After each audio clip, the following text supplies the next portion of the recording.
జగన్ మీద పెట్టిన అక్రమ కేసును వెంటనే వెనక్కి తీసుకోండి అది మా డిమాండు. మీరు కక్ష సాధింపు చర్యలు చేస్తే మళ్ళీ మా ప్రభుత్వం వస్తుంది.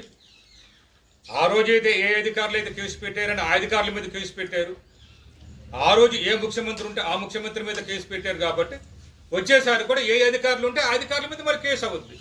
ఇప్పుడు ఎవరు ముఖ్యమంత్రి ఉంటే ఆ ముఖ్యమంత్రి మీద కూడా కేసు అవుతుంది. ఇటువంటి సంఘటనలు జరుగుతాయి, జరగకుండా ఉంటాయి కదా. ఎవరైతే హోంమంత్రి మీద కూడా కేసు ఉంటుంది అట్లేదు.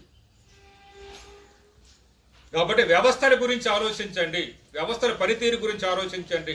సహజ న్యాయ సూత్రాలు, ధర్మం, న్యాయము, చట్టం, రాజ్యాంగం గురించి మాట్లాడండి. ఎప్పుడో 3 సంవత్సరాలు జరిగిపోయిన అంశాన్ని తీసుకొచ్చి జగన్ మీద కేసు పెట్టడం సమంజసం కాదు. ఇక్కడ దాన్ని తీవ్రంగా ఖండిస్తున్నాం అట్లేదు. అలాగే మీరు ఇచ్చిన సూపర్ 6 పథకాలతో అన్ని కూడా పథకాలు ఇవ్వండి అని మేము గట్టిగా డిమాండ్ చేస్తున్నాం. ఎందుకంటే మీరు జీవో ఇచ్చారు కాబట్టి జీవోలో కూడా ఈచ్ మదర్ అన్నారు, ఈచ్ స్టూడెంట్ అనలేదు.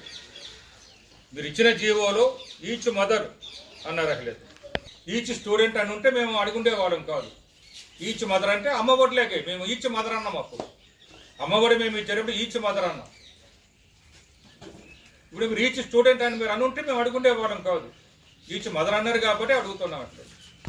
వ్యవస్థ ఎలాగ పనిచేయాలో తెలుసుకుంటే ఆ వ్యవస్థలో ఉన్న వ్యక్తి మీద పనిచేయాలి. ప్రజాప్రతినిధులు ఎన్నుకుంటారు. ఆ ఎన్నుకున్న వాళ్ళు కొంతమంది ప్రభుత్వాన్ని నడుపుతారు. ఆ నడుపుతున్న వాళ్ళే మంత్రులు, ముఖ్యమంత్రులు. కాబట్టి కింద వ్యవస్థలో అధికారులు ఉంటారు. అధికారులు తప్పు చేస్తే మంత్రులు కానీ ముఖ్యమంత్రి కానీ బాధ్యత ఉండదు. ఎప్పుడు బాధ్యత ఉంటుంది? ఆ ముఖ్యమంత్రి కానీ మంత్రి కానీ ఫైళ్ళ మీద రాస్తే లేదా వాళ్ళు చెప్పినట్టుగా ఆధారాలు ఉంటే బాధ్యత ఉంటుంది. అధికారులకు సెక్రటరీ ఒకటి చెప్తే అక్కడ మంత్రికి ఒకటి రాసేయడానికి ఇంకోటి చెప్తే తప్పకుండా మంత్రి బాధ్యుడు అవుతాడు. దీన్ని తీవ్రంగా ఖండిస్తున్నాం. మీరు అనవసరం ఈ ఆంధ్రప్రదేశ్లో ఇప్పటికే మీరు ఆఫ్ఘనిస్తాన్, పాకిస్తాన్ చేశారు. ఎక్కడ చూసిన ఘోరాలు, నేరాలు, మర్డర్లు, మానభంగాలు, దౌర్జన్యాలు, కొట్టడాలు, దక్కన గురైన ఆఫీసులు తగలిపెట్టడాలు, ఇల్లు కూల్చడము, ఆఫీసులు కూల్చడము. ఇది ఎక్కడ చూసినా ఆంధ్రప్రదేశ్. ఇది ఆంధ్రప్రదేశా? మీరే ఒకప్పుడు బీహార్ అనేవారు. మా పరిపాలన బీహార్ని మించిపోయేది. ఇప్పుడు బీహార్ బాగానే ఉంటుందేమో.